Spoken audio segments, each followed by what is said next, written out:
I sell access to my holes for a living, and seeing bigger bodied men can be a little bit complicated. There are some logistical issues when it comes to seeing them as clients. Before I get into this video, I want to say this is not me making fun of bullying or trying to make anyone feel bad about anything. I see people of all different body types. This is just me discussing the actual logistics of what makes it tricky. I also have to be so careful about what I say because TikTok is not going to like this video because of some of the things I'm going to try to explain. So you're just going to have to bear with me. One of the complicated things about seeing bigger bodied men is that there is a lot of fat padding around the eggplant itself. This is both the belly and also there's kind of like fat pads that sit around the actual rod itself. And so these fat pads mean that the part that I can actually see or go on top of is quite small in a lot of cases. This is not to say that everyone who's a bigger bodied person has a small eggplant. A lot of the time, a lot of its length is hiding in the fat padding. But when I'm on top, I can only access that certain part, which makes it tricky, especially if there's a big belly. So a lot of the time, the best position that I find to be able to make it work in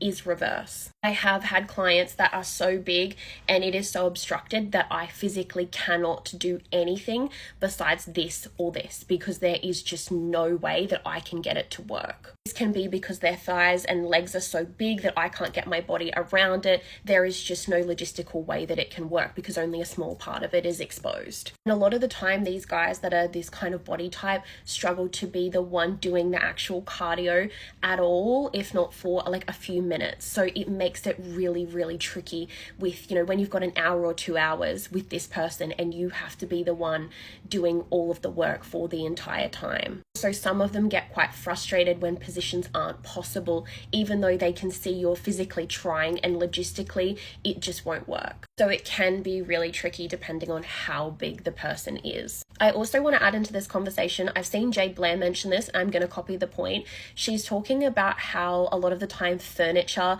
and like the beds that we use may not be built to withhold the body weight of somebody that large because it's holding the body weight of a very large individual and myself and the movements on the bed, which can actually cause the bed to break. I have had this happen with one of my clients who was a bigger gentleman.